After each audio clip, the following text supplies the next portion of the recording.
Hi friends, ನಮಸ್ಕಾರ friends. Digital arrest ಅಂದ್ರೆ ಏನು? ಈ ಒಂದು ಡಿಜಿಟಲ್ ಅರೆಸ್ಟ್ ನ ಪೊಲೀಸರ ಹೆಸರಲ್ಲಿ ಯಾವ ರೀತಿಯಾಗಿ ಸ್ಕ್ಯಾಮರ್ ಗಳು ಸ್ಕ್ಯಾಮ್ ಮಾಡ್ತಾರೆ ಅಂತ ಸಂಪೂರ್ಣವಾದ ಮಾಹಿತಿಯನ್ನ ಇವತ್ತಿನ ವಿಡಿಯೋದಲ್ಲಿ ನಾನು ನಿಮ್ಗೆ ತಿಳಿಸ್ಕೊಡ್ತಾ ಇದ್ದೀನಿ. ಫ್ರೆಂಡ್ಸ್, ದಯವಿಟ್ಟು ಈ ವಿಡಿಯೋನ ಲೈಕ್ ಮಾಡಿ, ಹಾಗೇನೆ ಈ ವಿಡಿಯೋನ ಎಲ್ರಿಗೂ ಶೇರ್ ಮಾಡಿ. ಫ್ರೆಂಡ್ಸ್, ನೀವಿನ್ನು ನಮ್ಮ ಚಾನಲ್ ಅನ್ನ ಸಬ್ಸ್ಕ್ರೈಬ್ ಮಾಡ್ಕೊಂಡಿಲ್ಲದ್ರೆ ವಿಡಿಯೋದ ಕೆಳಗಡೆ ಇರುವ ಸಬ್ಸ್ಕ್ರೈಬ್ ಮೇಲೆ ಕ್ಲಿಕ್ ಮಾಡ್ಕೊಂಡು ನಮ್ಮ ಚಾನಲ್ ಅನ್ನ ಸಬ್ಸ್ಕ್ರೈಬ್ ಮಾಡ್ಕೊಳ್ಳಿ. ಹಾಗೆ ನಿಮ್ಮ ಪಕ್ಕದಲ್ಲಿ ಬರುವ ಬೆಲ್ ಮೇಲೆ ಕ್ಲಿಕ್ ಮಾಡ್ಕೊಂಡು ನೋಟಿಫಿಕೇಶನ್ ಆನ್ ಮಾಡ್ಕೊಳ್ಳಿ. ನಾವು ಯಾವುದೇ ಹೊಸ ವಿಡಿಯೋಗಳನ್ನ ಅಪ್ಲೋಡ್ ಮಾಡಿದ್ರೆ ಎಲ್ಲರಿಗಿಂತ ಮೊದಲು ನೀವೇ ನೋಡ್ತೀರಿ. ಫ್ರೆಂಡ್ಸ್, ಈ ಒಂದು ಡಿಜಿಟಲ್ ಅರೆಸ್ಟ್ ಅನ್ನೋ ಸ್ಕ್ಯಾಮ್ ಯಾವ ರೀತಿಯಾಗಿ ಮಾಡ್ತಾರೆ ಅಂದ್ರೆ, ಫಸ್ಟ್ ಸ್ಕ್ಯಾಮರ್ ನಿಂದ ನಿಮ್ಗೆ ಒಂದು ಕಾಲ್ ಬರುತ್ತೆ. ಆ ಕಾಲ್ ಯಾವುದಾಗಿರುತ್ತೆ ಅಂದ್ರೆ, ಕೊರಿಯರ್ ಕಂಪನಿಯಿಂದ ಯಾವ ರೀತಿಯಾಗಿ ಕಾಲ್ ಬರುತ್ತೆ ಅಲ್ಲ, ಅದೇ ರೀತಿಯಾಗಿ ಆಗಿರುತ್ತೆ. ಅಂದ್ರೆ ಕೊರಿಯರ್ ಕಂಪನಿಯಿಂದ ಕಸ್ಟಮರ್ ಕೇರ್ ಇಂದ ಕಾಲ್ ಬರುತ್ತೆ ಅಲ್ಲ, ಆ ಒಂದು ಕಸ್ಟಮರ್ ಕೇರ್ ಇಂದ ಯಾವ ರೀತಿಯಾಗಿ ಕಾಲ್ ಬರುತ್ತೋ ಅದೇ ರೀತಿಯಾಗಿ ಹೇಳ್ತೀನಿ. ಅಲ್ಲಿ ನಿಮ್ಗೆ ಯಾವ್ದಾದ್ರು ಒಂದು ನಂಬರ್ ಅನ್ನ ಎಂಟರ್ ಮಾಡಲಿಕ್ಕೆ ಹೇಳುತ್ತೆ. ಅಲ್ಲಿ ನೀವು ನಂಬರ್ ಏನಾದ್ರೂ ಎಂಟರ್ ಮಾಡಿದ್ರೆ ಅಥವಾ ಎಂಟರ್ ಮಾಡಿಲ್ಲ ಅಂದ್ರೂ ಕೂಡ ಆ ಕಡೆಯಿಂದ ಕಾಲ್ ಅಲ್ಲಿ ನಿಮ್ ಜೊತೆ ಸ್ಕ್ಯಾಮರ್ ಮಾತಾಡ್ತಾರೆ. ಬಟ್ ಕೊರಿಯರ್ ಹೆಸರ ಮೇಲೆ ಅವ್ರು ಹೇಳ್ತಾರೆ, ನಿಮ್ಮ ಪಾರ್ಸಲ್ ನಲ್ಲಿ ಇಲ್ಲಿಗಲ್ ಡ್ರಗ್ಸ್ ಇದೆ, ಅದಕ್ಕಾಗಿ ನಾವು ನಿಮ್ಮನ್ನ ಅರೆಸ್ಟ್ ಮಾಡ್ತಾ ಇದ್ದೀವಿ. ನಿಮ್ಮ ಹೆಸರಿನ ಮೇಲೆ ತುಂಬಾ ಇಲ್ಲಿಗಲ್ ಕೆಲಸಗಳೆಲ್ಲ ಆಗ್ತಾ ಇದೆ, ನಿಮ್ಮ ಫೋನ್ ನಂಬರ್ ಮೇಲೆ ಕೂಡ ಇಲ್ಲಿಗಲ್ ಕಾಲ್ಸ್ ಎಲ್ಲ ಹೋಗ್ತಾ ಇದೆ ಅಂತ ಹೇಳಿ ಈ ರೀತಿಯಾಗಿ ನಿಮ್ಮನ್ನ ಭಯ ಬೀಳಿಸ್ತಾರೆ. ಅವರು ಭಯ ಬೀಳಿಸುವಂತಹ ಸಂದರ್ಭದಲ್ಲಿ ನೀವೇನಾದ್ರೂ ಹೆದರ್ಕೊಂಡ್ರೆ ಅವರು ಈಸಿಯಾಗಿ ನಿಮ್ಮನ್ನ ಸ್ಕ್ಯಾಮ್ ಮಾಡಬಹುದು. ಅವರು ಸುಮ್ನೆ ಹೇಳ್ತಾರೆ, ನಿಮ್ಗೆ ಯಾವ್ದಾದ್ರು ಒಂದ್ ನಂಬರ್ ನ ಬರ್ಕೊಳಕ್ ಹೇಳ್ತಾರೆ. ಅವರು ಹೇಳಿದ ನಂಬರ್ ನ ನೀವೇನಾದ್ರೂ ಬರ್ಕೊಂಡ್ರೆ ಅವ್ರಿಗೆ ಅರ್ಥ ಆಗತ್ತೆ ಯಾವ ರೀತಿಯಾಗಿ ಅಂದ್ರೆ, ಅವರು ನಿಮ್ಮನ್ನ ಈಸಿಯಾಗಿ ಮೋಸ ಮಾಡಬಹುದು ಅಂತ ಹೇಳಿ ಅವರು ತಿಳ್ಕೊಂಡ್ಬಿಡ್ತಾರೆ.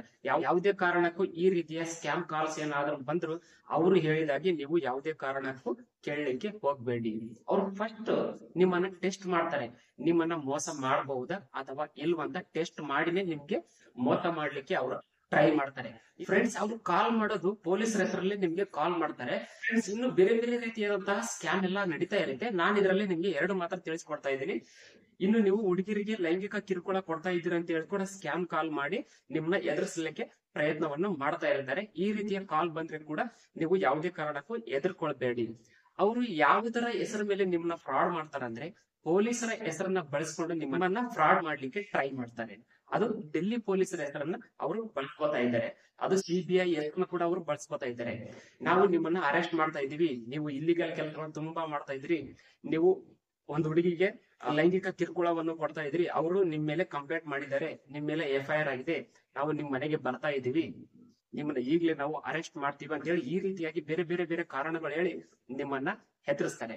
ಯಾವುದೇ ಕಾರಣಕ್ಕೂ ದಯವಿಟ್ಟು ಈ ರೀತಿಯ ಕಾಲ್ಸ್ ಏನಾದ್ರೂ ಬಂದ್ರೆ ಎದುರ್ಕೊಳ್ಳಿಕ್ಕೆ ಹೋಗ್ಬೇಡಿ. ಆ ಕಡೆಯಿಂದ ಕರೆ ಮಾಡುವವರು ಅವರು ಒರಿಜಿನಲ್ ಪೊಲೀಸರು ಆಗಿರುವುದಿಲ್ಲ, ಡೂಪ್ಲಿಕೇಟ್ ಪೊಲೀಸರು ಆಗಿರ್ತಾರೆ. ಅವರು ನಿಮ್ಗೆ ವಿಡಿಯೋ ಕಾಲ್ ಕೂಡ ಮಾಡ್ತಾರೆ. ವಿಡಿಯೋ ಕಾಲ್ ಅಲ್ಲಿ ಯಾವ ರೀತಿಯಾಗಿರುತ್ತೆ ಅಂದ್ರೆ, ಅವ್ರ ಪೊಲೀಸ್ ಡ್ರೆಸ್ ಅಲ್ಲೇ ಇರುತ್ತೆ, ಪೊಲೀಸ್ ಸ್ಟೇಷನ್ ಯಾವ ತರ ಇರುತ್ತೆ ಅದೇ ತರ ಅವ್ರ ಬ್ಯಾಕ್ ಗ್ರೌಂಡ್ ಇರುತ್ತೆ. ಹಿಂದೆ ಎಲ್ಲ ಪೊಲೀಸ್ ಸ್ಟೇಷನ್ ಅಲ್ಲಿ ಬ್ಯಾಕ್ ಗ್ರೌಂಡ್ ಯಾವ ತರ ಇರುತ್ತೆ ಅದೇ ತರ ಬ್ಯಾಕ್ ಗ್ರೌಂಡ್ ಅನ್ನ ಅವ್ರ ಹಿಂದ್ಗಡೆ ಇಟ್ಕೊಂಡಿರ್ತಾರೆ. ಪೊಲೀಸ್ ಡ್ರೆಸ್ ಕೂಡ ಹಾಕೊಂಡಿರ್ತಾರೆ, ಪೊಲೀಸ್ ಕ್ಯಾಪ್ ಕೂಡ ಇರುತ್ತೆ, ಎಲ್ಲ ಪೊಲೀಸ್ ಸೆಟಪ್ ಅಲ್ಲೇ ನಿಮ್ಗೆ ಅವರು ಕಾಲ್ ಮಾಡ್ತಾರೆ. ಈ ರೀತಿಯಾಗಿ ಕಾಲ್ ಬಂದ್ರು ಕೂಡ, ಆನ್ಲೈನ್ ಅಲ್ಲಿ ವಿಡಿಯೋ ಕಾಲ್ ಮಾಡ್ತಾರಲ್ಲ, ಈ ರೀತಿಯಾಗಿ ಕಾಲ್ ಬಂದ್ರು ಕೂಡ ನೀವು ಯಾವುದೇ ಕಾರಣಕ್ಕೂ ಹೆದರ್ಕೊಳ್ಳಕ್ಕೆ ಹೋಗ್ಬೇಡಿ. ನೀವೇನಾದ್ರೂ ಅವರು ಹೇಳಿದ ಹಾಗೆ ನೀವೇನಾದ್ರೂ ಕೇಳಿದ್ರೆ, ಓ ಇವನು ಎದುರ್ಕೊಳ್ತಾ ಇದ್ದಾನೆ, ಇವನ್ನ ಈಸಿಯಾಗಿ ನಾವು ಫ್ರಾಡ್ ಮಾಡ್ಬೋದು ಅಂತ ಹೇಳಿ ಇನ್ನಿಷ್ಟು ಎದುರಿಸ್ತಾರೆ. ಇನ್ನು ಹೆದರಿಕೆ ಮಾಡಿ ಅವರು ನಿಮ್ ಕಡೆಯಿಂದ ಹಣ ದೋಚಲಿಕ್ಕೆ ಪ್ರಯತ್ನವನ್ನು ಮಾಡ್ತಾರೆ. ಫ್ರೆಂಡ್ಸ್, ಇನ್ನು ನಿಮ್ಗೆ ಪೊಲೀಸ್ ಡ್ರೆಸ್ ಅಲ್ಲಿ ಕಾಲ್ ಬರುತ್ತಲ್ಲ, ಅವ್ರು ಹೇಳ್ತಾರೆ, ನೀವು ಎಲ್ಲಿ ಮನೆಯಿಂದ ಹೊರಗಡೆ ಹೋಗ್ಬಾರ್ದು, ನಾವು ನಿಮ್ಮನ್ನ ಡಿಜಿಟಲ್ ಅರೆಸ್ಟ್ ಮಾಡ್ತಾ ಇದೀವಿ ಅಂತ ಈ ರೀತಿಯಾಗಿ ಕೂಡ ಹೇಳ್ತಾರೆ. ನೀವು ಮನೆಯಿಂದ ಹೊರಗಡೆ ಇದ್ದೀವಿ ಅಂತ ಹೇಳಿದ್ರೆ ಅವ್ರು ಕಾಲ್ ಕಟ್ ಮಾಡ್ತಾರೆ, ನಿಮ್ ಜೊತೆ ಮಾತಾಡಲ್ಲ. ಯಾಕಂದ್ರೆ ಹೊರಗಡೆ ಇದ್ರೆ ಅವ್ರು ನಿಮ್ ಜೊತೆ ಮಾತಾಡಲ್ಲ, ಮನೆ ಒಳಗಡೆ ಇದ್ರೆ ಮಾತ್ರ ಅವರು ನಿಮ್ ಜೊತೆ ಮಾತಾಡ್ತಾರೆ ಸ್ಕ್ಯಾಮರ್ಸ್.